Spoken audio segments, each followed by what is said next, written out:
Hi, I'm Brad Knowles, producer of Friday Night Flies, hosted by Scott LeBoldis and Scotty Holmes. Enjoy the show.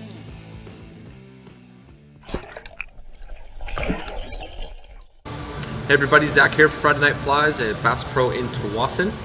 Got another stillwater pattern for you today. It's called the Gomphus. It's one I've seen Brian Chan and Phil Rowley mess around with. Uses a material that I find extremely difficult to work with, that being deer hair.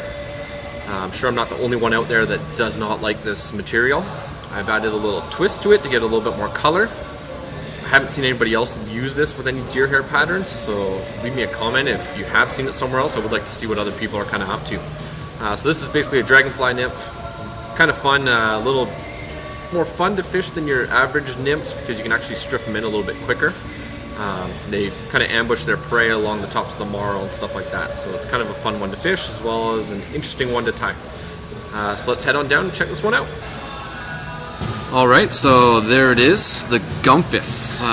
Kind of a crazy name, but that's what they're called. Funny enough, Gomphus nymphs are actually found in rivers, not so much in lakes, but seems to be doing the trick, especially if Brian Chan and Phil Rowley are kind of fishing them. They must work. So, like I said, deer hair. I've added some ice dub into it as well, so it kind of gives a little bit of shimmer. Don't know if you can pick that up on the camera, but it looks pretty cool in person. I'm sure that'll attract a few more fish for it. So let's pop that out of the vise and get going here. So basically we've got a Mustad S82 3906, size 8. You're going to want to tie this in size 8s and 10s. Any 2x long nymph hook will work for this. Then I've got some 210 Danville in black. You can use, I didn't have any brown handy, so that stuff will work. All depends on the colors that you're kind of tying as well. Olives are a popular color for this one as well. This one's going to be the more natural color. So I'm going to start my thread right at the back there. The reason being, I like to spin deer hair on the bare shank. I find it just spins better. So if you're struggling with spinning deer hair, I would definitely give it a go. See what you think. So I'm just gonna cut myself off a clump here. I'm starting to run kind of low on this stuff, but it is what it is. I've got about a pencil width there. Just gonna stroke out all that under fur that's in there. And like I said, I've added a little bit of a twist to this one just to get a little more flash, a little bit of shine to it. I've got some copper ice dub. So what I'm gonna do, I'm just gonna grab a small pinch like that or so. I'm just going to lay that on top of my deer hair. I know you can't see it there, but I'll hold it up in a second here. So there we go. So I got them all kind of lined up. I'm just going to kind of fold it in my fingers a little bit, give a little bit of a roll. Just kind of spread that ice dub throughout. Now we don't need those tips, so I'm just going to cut them off here. Alright. I'm going to put that onto my shank. Give it 1, 2 loose wraps, and I'm going to pull up nice and tight as I keep rotating it. And you basically keep spinning that thread until the deer hair stops. Don't worry if some of it gets trapped under there. Kind of pick it out afterwards. Another couple wraps or two. I'm just going to push that all back. So this is an interesting pattern. Kind of similar, you're going to fish it similar to a booby fly because it's going to want to float. So you're going to want to fish it on a heavy sink line, and then what it's going to do is it's going to bob up and down over top of the weed beds and stuff like that. So like I said, an interesting one, good for kind of our coastal lakes. I know they have started fishing this one a lot in the interior as well. I've had a lot of customers come in asking for this pattern, which we don't have, so I'm going to show you how to make it. So I'm going to cut myself off another clump here. Tying a couple of these today. I know I'm going to get about 4 clumps in the back and then 2 for the head. So again, another small selection of copper ice dub. Again, layer that on top. Kind of roll it in my fingers. Kind of mess all that stuff up. Kind of get it mixed throughout. Doesn't have to be perfect. Alright, again, stack that on top. 2 loose wraps. 1, 2. Pull up and spin. There we go. We're going to push that all back. It really helps if you have a hair packer. I really want this to be quite packed in there. So it'll give it that buoyancy which we want at the bottom of the lake. So I'm going to go one more. Another little tip for you. When you're cutting deer hair, make sure you cut it right to the bottom. That way it makes it easier to find out where your next spot is. So you can see I'm running low. Hopefully I got enough here. So this will be clump number 3. Yeah, so cut it nice and tight to the hide. That way you know where you've been. You're not getting random pieces here and there. Again, just clean that up. Another little clump here. Just like so. Roll it between my fingers. Alright, trim off those tips. Again, we don't need them. This is clump number 3. So 1, 2 loose wraps. And spin it around. Again, compress all that deer hair, push it right back. A couple wraps in front there. Alright, time for another clump here. Ooh, I just might have enough in here. Alright. So like I said, you can strip this one in a little bit quicker. It's not boring like chronomid fishing. Did I just say that? Oops. Sorry, like chronomid fishermen. I know it works, but it is a little boring. You should just kind of let everything sit there. This one you can actually strip it in a little bit quicker.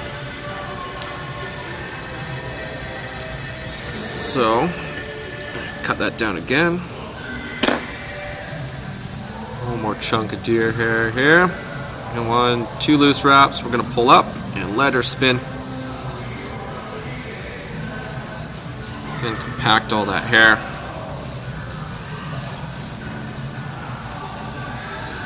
Alright. A couple wraps in there just to push all that hair back. We're going to whip finish at this point.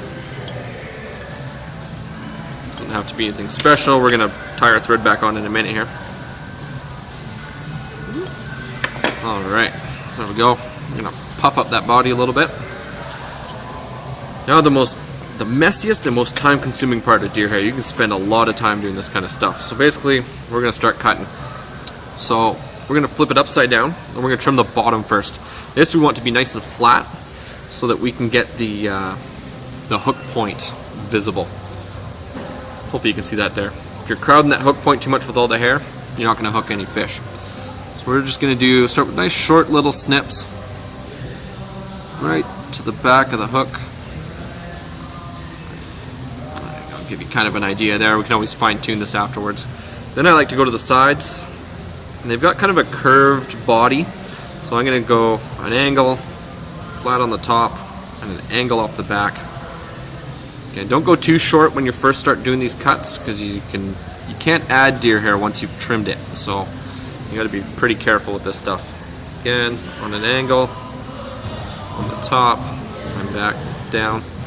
You can use a razor blade too. I don't have one handy today, so I'm going to be doing it with my scissors. On the top here, cut on an angle up, flat, and down. Keep fluffing it up as you go. Helps to get any straggler long pieces that you got in there. Alright, so I'm going to go a little bit shorter on the bottom here. Okay, nice and tight. Make yourself good gap there.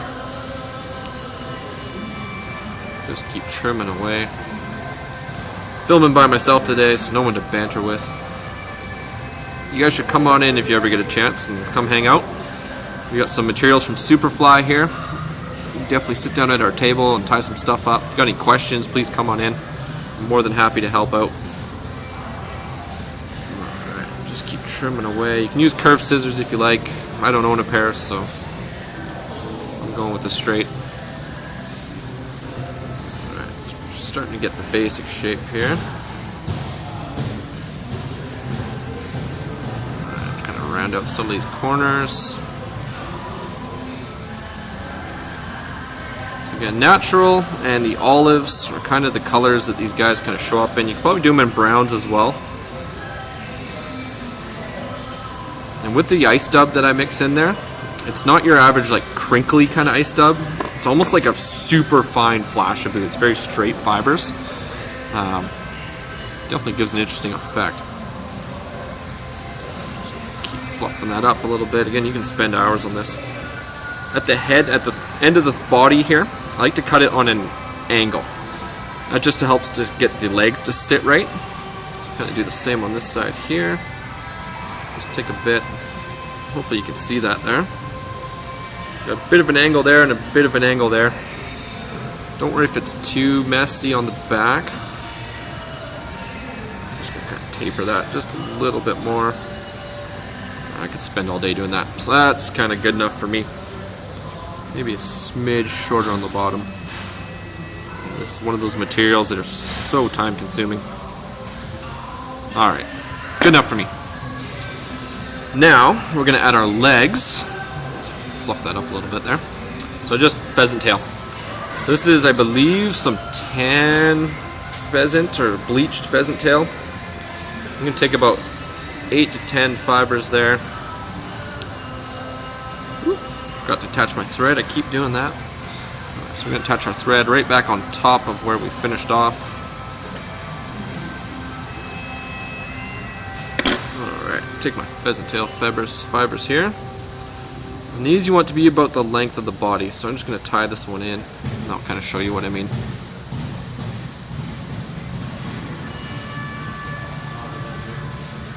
Alright, so if I bend that back, you can see it's a little around the length of the body, which is what we want. I'm going to do about 8 to 10 more here on my side. Again, same idea, about the same length.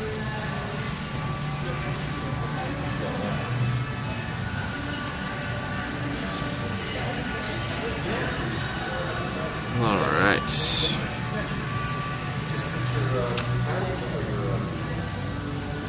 Go, kind of lock that down, get in there nice and snug. Right, trim that away. Thread back here. Alright, so now a couple more clumps for the head.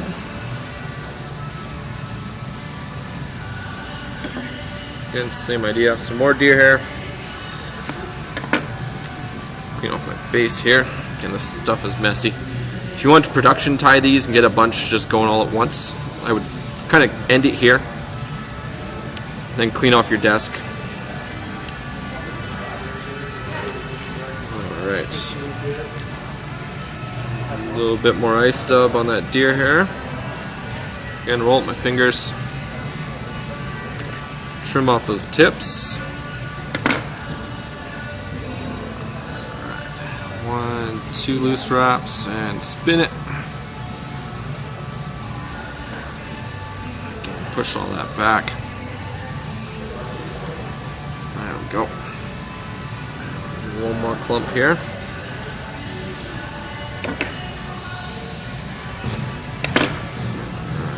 Clean off all that underfur. A little bit more ice stub. Again, just roll that in your fingers.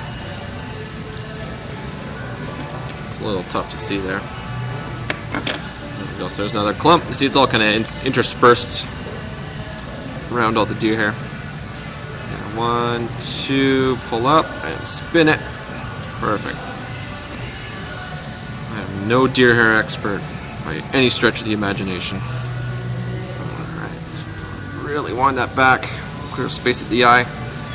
Build up a little head here. Alright, so I'm just going to pull all those fibers back, get our whip finisher in here. 2, 3, 4. Perfect. Right where I want it. Trim off that thread. Alright, again we're going to fluff all this up. Hopefully my legs stayed in position this time. Sometimes when you're twisting that deer hair, your legs kind of splay out on you. So just be careful when you start cutting away here. You don't want to cut any. Alright, so again, I'm going to start at the head here. I'm going to kind of cut up on an angle, just to kind of clear a little bit of a path there. And again on the bottom, make sure those legs are out of the way. I'm going to cut it nice and tight to the body.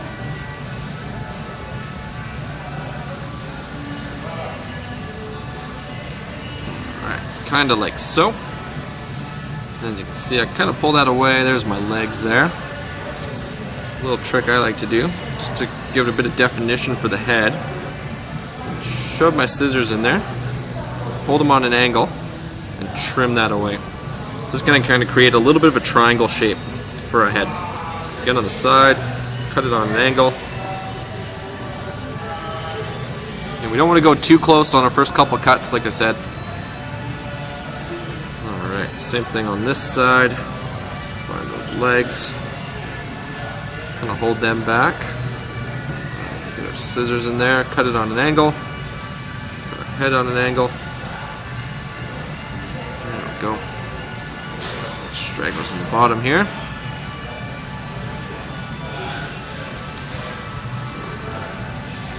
A few more fibers there. You don't want to be cutting away the pheasant tail, like I said. Just cut that on an angle.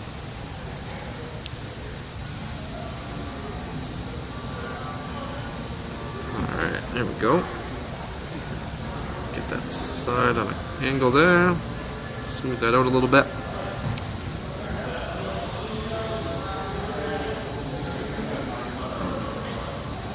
Trim that one away. Hit us up with your questions. It should be live now that we're almost done. Also, if you guys haven't done so yet, check out our Facebook page, Friday Night Flies. We're posting a lot of cool photos and videos and stuff like that on there, so definitely worth checking out. Hit us up with your questions on there as well. We'll definitely try to help you out any way we can. Alright, so we'll just trim that away. Okay, so just kind of getting a general shape for the head here.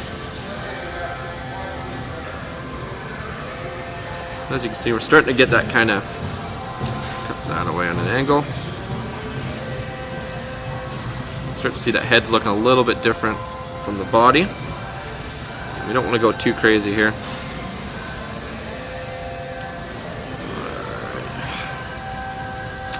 Alright, so that's about it. So what I'm going to do now, I'm just going to grab these legs. When you're kind of squishing that stuff, they kind of spread out a little bit on you. So just kind of grab them, give them a little tug. Should have locked them down pretty good, so they're not going anywhere.